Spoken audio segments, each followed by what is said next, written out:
आपले सन्माननीय महाराष्ट्राचा लाडका नेता ढाण्या वाघ, बहुजन हृदय सम्राट, अरे तळागाळातील जनतेसाठी अहोरात्र झगडणारा नेता, आमचा महाराष्ट्राचा सर्वांचा तुमचा आमचा लाडका नेता आहे.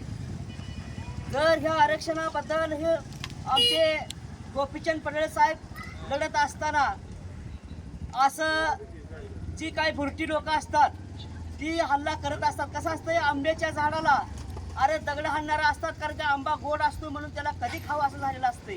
पण ते आंबा हिरा ती हिरा असतो, ती हिरा कुठेही चमकत असतो. त्या हिऱ्याला कुठे तर ठेवलेलं सगळीकडे तो चमकत असतो, म्हणून त्या हिऱ्याला दाबण्याचा प्रयत्न कोणी करू नका.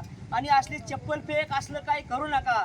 त्याबद्दल तुम्हाला मी सांगतो, असा ही झालेला हल्ला जर का असा परत झाला तर आम्ही याच्या पुढे गप बसणार नाही.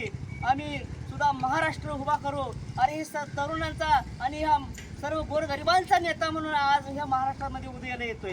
हे सर्व समाजाच्या तळागाळातील सर्व जनतेला बरोबर घेऊन जाणारा नेता आहे. छत्रपती शिवाजी महाराज सुद्धा सर्व 12 बलुतेदारांना घेऊन आपल्या लढाई करत होते. तसं हे गोपीचंद पडळकर साहेब आज महाराष्ट्रामध्ये सर्व ह्या तळागाळातील सर्व समाजातील लेकरांना घेऊन लढाई करत आहेत.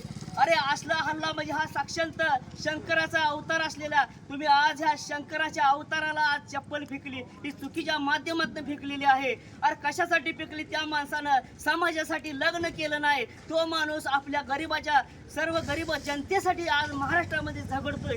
कशासाठी झगडतोय? त्याला काय नकोय का बायको लेकरं वगैरे?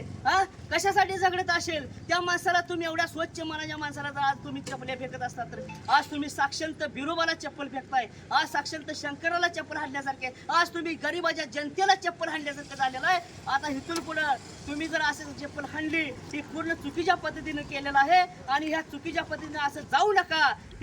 ही समाज किंवा तळागाळातील जनता तुम्हाला सोडणार नाही. एवढंच बोलतो आणि थांबतो.